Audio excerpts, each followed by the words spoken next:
Lakeland PBS presents Common Ground, brought to you by the Minnesota Arts and Cultural Heritage Fund and the citizens of Minnesota.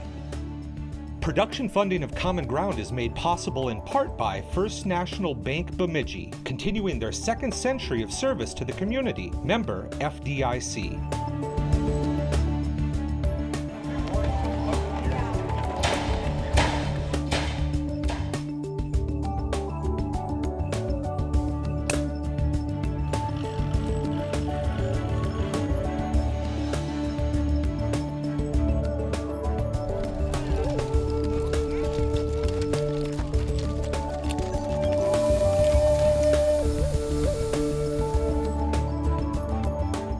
Welcome to Common Ground. I'm producer-director Scott Knudsen. In this first of a two-part series, we go behind the scenes at TEDx Bemidji 2018.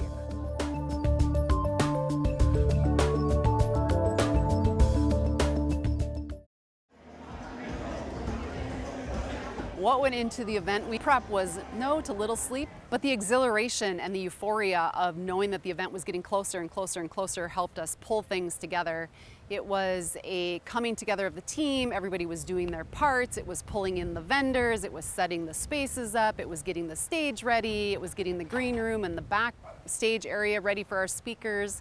We did dress rehearsal with the speakers, which was so rewarding to sit in that audience when there was only a handful of us listening to the speakers put their best out on the stage and be able to clap for them and give them some support and the high fives. And it just was a really uplifting, heartwarming experience.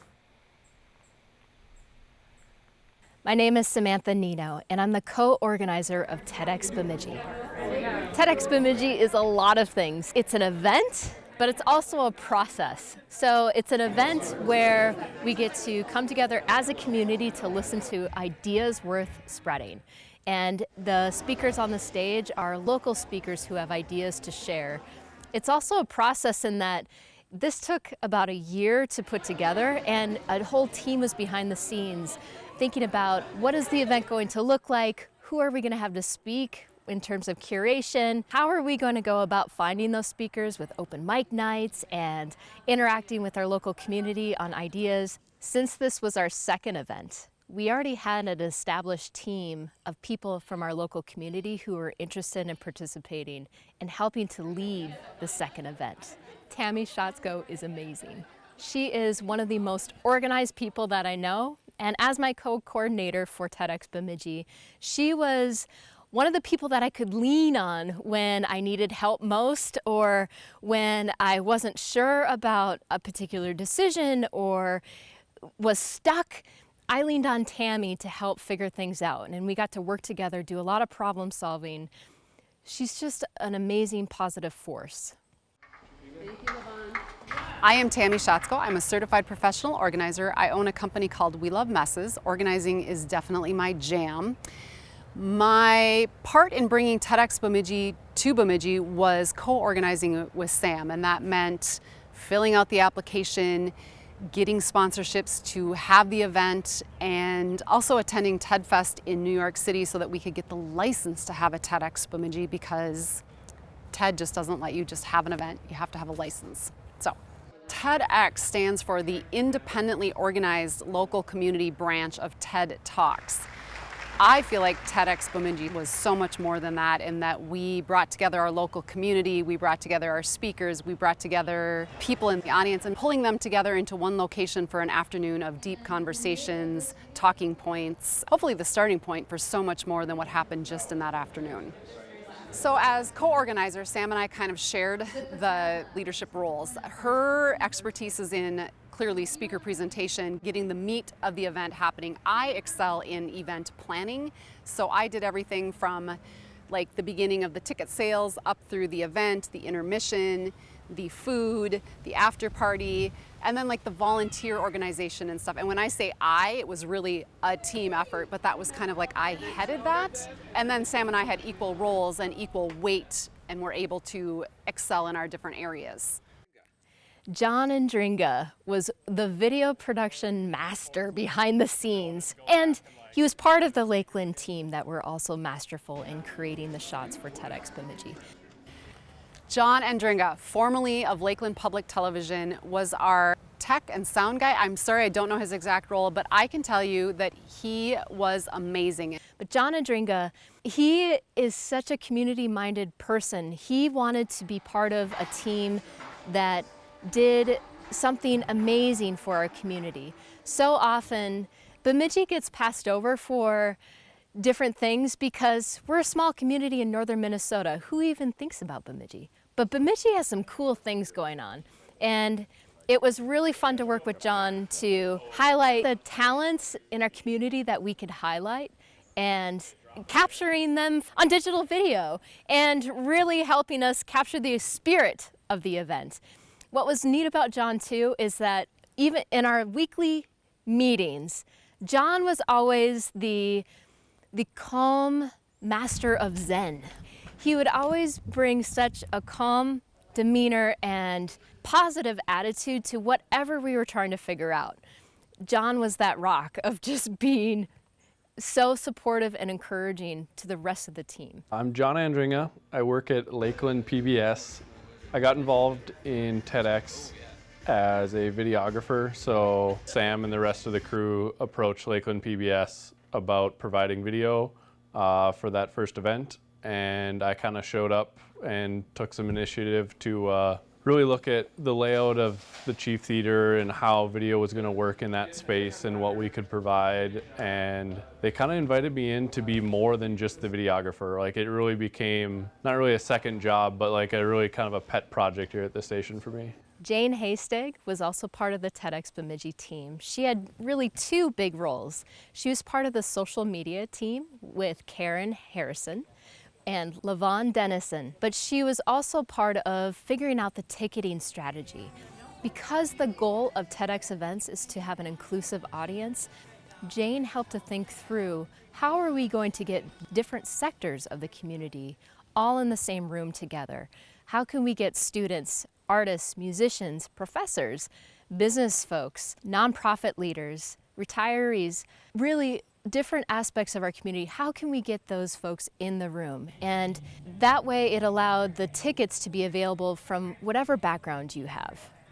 Keela McCracken was one of our speakers from 2017, and then she came on the board as a volunteer in 2018, and she worked with the speaker experience. So she took her experience from 2017 as a speaker and parlayed that into making our 2018 speakers so much more comfortable and at ease and their best self to give their best speech of their life. Tiffany Fettig was part of the team that raised money for TEDx Bemidji. Since this is a not-for-profit event, we had to find a way to cover the different expenses that we had for producing this level of event. We had different food costs, theater costs, production costs, all of those things add up. Tiffany and Tammy worked together to find sponsors who believed in our community, believed that TEDx could help bring great conversations and spark curiosity in our community. They worked on figuring out how to pay for this event. And I'm sorry, TV time constraints doesn't allow me to mention everybody. Team members included Keela, Kate, Jim, Satchel, Kaylee, Karen, Kevin, and Carl, and many others.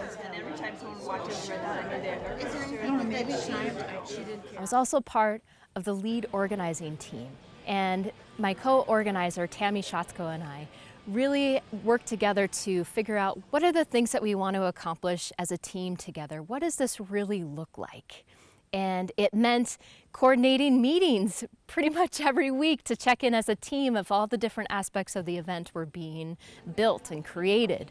Being a core organizer also meant having the energy and passion come through when working with the team, because all of us on the TEDx Bemidji team are volunteers. We're giving extra effort outside of our normal work hours to do something that we're passionate about. So it needed to be a combination of getting work done, but also enjoying doing the work with the people that they respected and that they liked.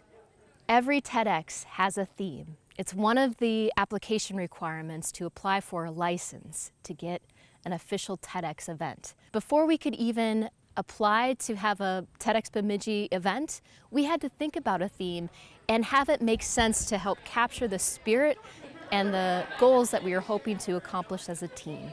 So what we did in November of 2017 is come together as a team who were interested in making event number 2 happen, and then talked about, what do we want to do this year?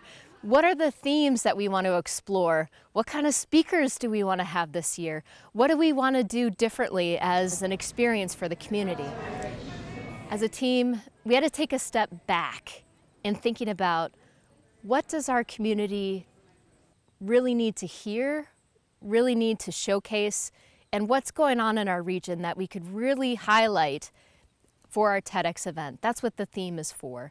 And we explored about 8 different themes to potentially build an event around, and we landed at momentum. As we were thinking about momentum in our community, we noticed that there's a lot of change that's been happening in Bemidji and our surrounding communities. There's been some good change, but there's also been some change that hasn't been so positive. And thinking about momentum, a lot of times we think about momentum as something that happens to you. But really, momentum can be shaped. So when thinking about the theme of the event, momentum, are we going to let momentum happen to us, or are we going to shape our future and how we go about responding to the different events and things that happen in our lives? That's what we wanted to explore. What's kind of funny about this is that the theme of momentum actually came to me when I was riding my bike. As a team, we were all brainstorming different ideas of what the theme should be. And when I was on a bike ride one day and thinking about, when you're on a bike, and especially if you're going downhill, there's a lot of speed and momentum that happens to keep you moving forward. And isn't that interesting in our lives? So many times life happens, really.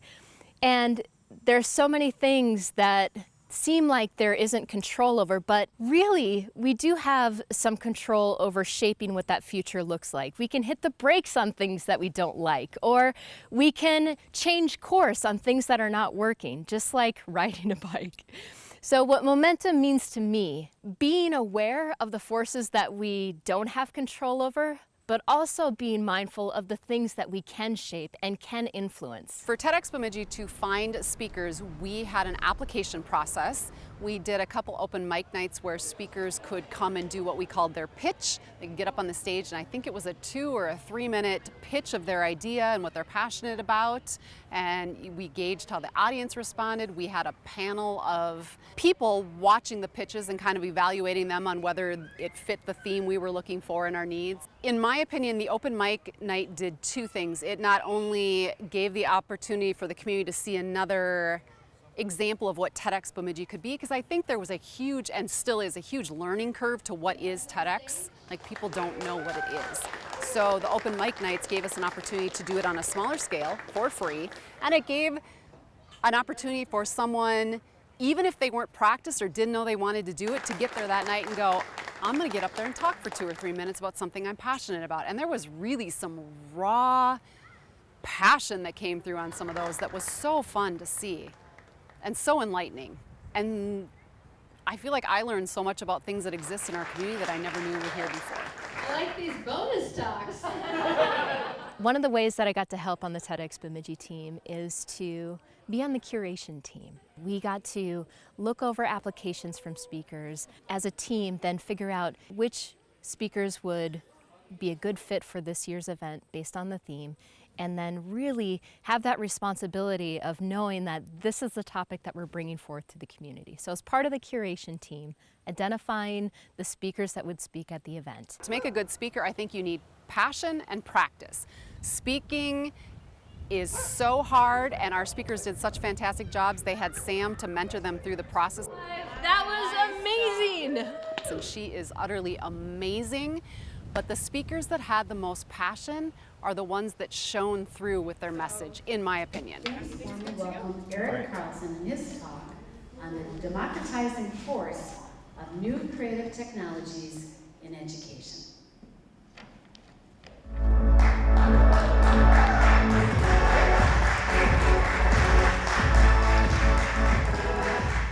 My name is Eric Carlson, and I teach art up in Kelliher, and we blend art with technology and shop class. And I got involved with TEDx through Kate Beliveau, who recommended me to give a speech about art and technology. So they contacted me last, which is a great honor. No, they contacted me as an afterthought, actually, because they didn't have a lot of technology in their technology, entertainment, and design talk. And they knew that I worked with the Fab Lab. It was perfect for me because I was really wanting to be a part of something like this. It's a spiny water flea, which is... The invasive species? Yeah. When working with Eric to find the 4 key components of his core idea, it was clear to me that he really wants to change up the way that we work with kids in the education system, where kids have more interactive learning and engagement in that learning. Well, TEDx was kind enough to let us set up all of these cool pieces of machinery and some of the things that we make with it out in a spot where everybody could check it out afterwards. And it was really cool to see people interact with it. So some things that we brought in, we had some fireplaces that people built with metal, and we also brought in some mirrors that kids took their artwork and laser engraved the back of a mirror and then painted it, and so that the paint came through the other side. And then they built a frame for it and laser engraved the frame. So we had a virtual reality machine, and we were teaching people how to paint in virtual space, which is totally new experience for most people. So they took some controllers and they were able to just paint something into the air from their perspective with virtual reality goggles on. I think kids, for the most part, were the ones that were grabbing things and picking them up and trying to figure out, how they were made. Adults kind of gravitated towards asking questions before picking things up, which I thought was really interesting. Eric Carlson is someone who is passionate and driven to really influence education and help kids really love and embrace learning. A lot goes into being a good speaker, but I think charisma, and that's one of the criticisms of TED as well, is that it can be charisma over content, or people see it that way. But I think it's a complete balance, and I know that as a teacher as well. You need to draw people in and make them care about what you're saying. And some of that is telling quips and jokes and making sure that they are with you. Pulling his nose or whatever. So he could start manipulating that sculpture. I think the biggest surprise for me was that I needed to make a call to action, and I hadn't thought about that. Samantha Nienow was really good at saying, you need to set up a reason why people are going to care about what you're talking about. Thank you. Well, I love that they have a theme, and momentum initially was interesting to me, but then I loved how they described it. They said, momentum is happening. Are we going to control it, or is it going to control us? And that fit in really well with the Fab Lab and what I do, because really what the Fab Lab is a democratizing force for the creative elements of our society. So a lot of things that used to be industrial and only the purview of corporations are now being put into our living rooms and into our schools, into our libraries, like 3D printers or plasma cutters and things like that. So we did speaker run-throughs or rehearsals the day before the event, and so every speaker had a time slot to come in and run through their slides and their talk. And then we just had a handful of people in the audience. It was mostly the volunteer team or whoever was around doing stuff, to listen, to give them support, to applaud, to give them a high five. Sam spent that time making sure that all the technology was in place, the music was right, the slides were right.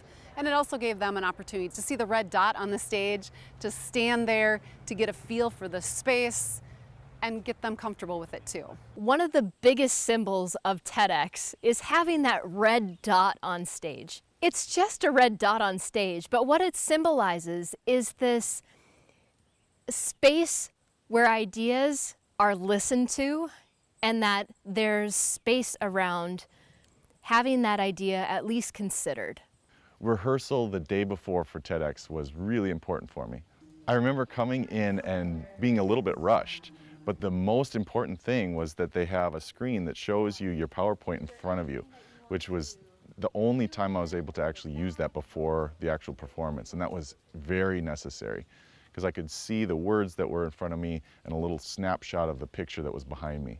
In fact, one of the scary things that happened was during rehearsal, we had a piece of tape on our microphone that kind of was hidden, and it worked really well, and if you were sweating it didn't fall off, and they couldn't find that tape for the show.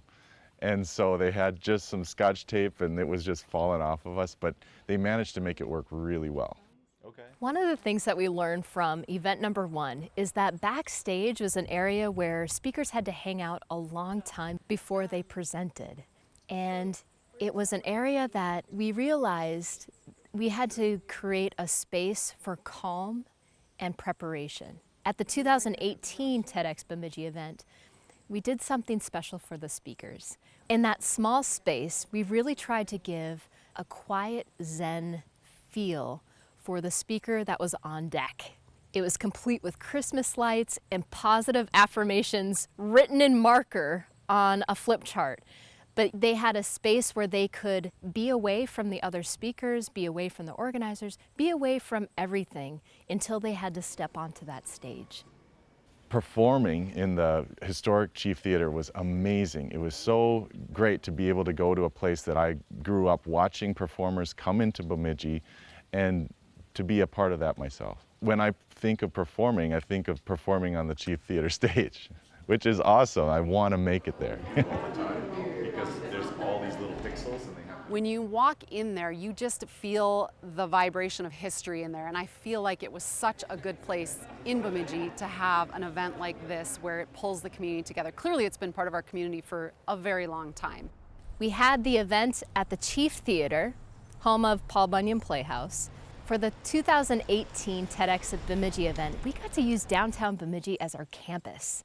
Krista Grover, the owner of Fusion Dance Center in Bemidji in the old Ben Franklin building, allowed us to use her space for our pre-registration and then our intermission. So we were able to break up the dance rooms and have activities in there. So because we had Laura doing a talk about chickadees, we brought our local painter, Maureen O'Brien, who is world known, in to teach classes on painting chickadees. So during intermission and pre-check, she was having groups in the studios painting chickadees. It was so cool. And then we had the tech lab in the other studio. They had virtual reality. They had all these really cool things happening there that centered around Eric's talk about technology in the schools. We had Raphael's bring in donuts with the TEDx X on them. We had posters with all of our speakers and their bios on the walls. Harmony Food brought in lunch, which was fantastic. Fantastic to do something local, something healthy. Very well received, I feel like, by our attendees.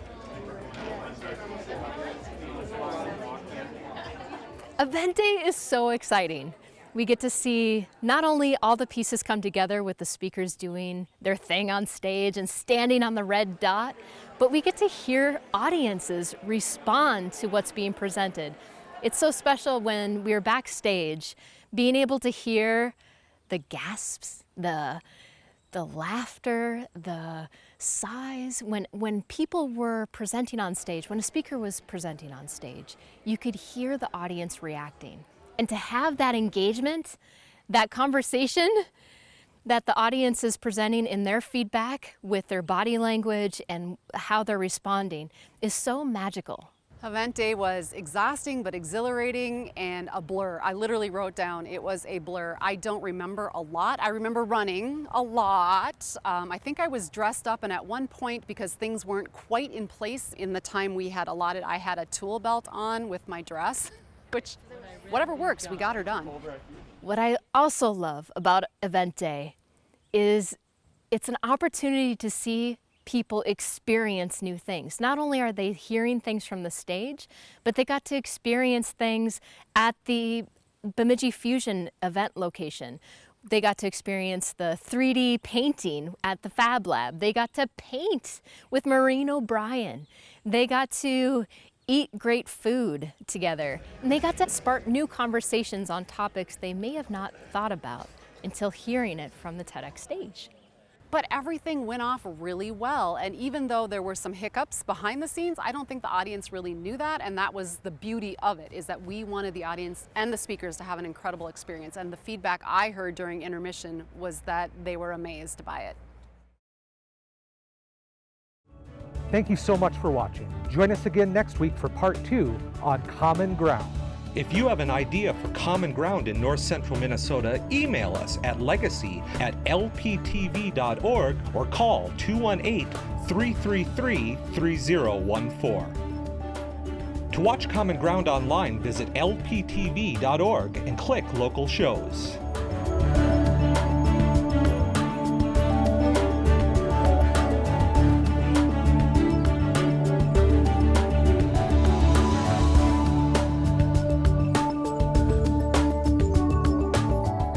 Episodes or segments of Common Ground, call 218-333-3020. Production funding of Common Ground was made possible in part by First National Bank Bemidji, continuing their second century of service to the community. Member FDIC. Common Ground is brought to you by the Minnesota Arts and Cultural Heritage Fund, with money by the vote of the people November 4th, 2008. If you watch Common Ground online, consider becoming a member or making a donation at lptv.org.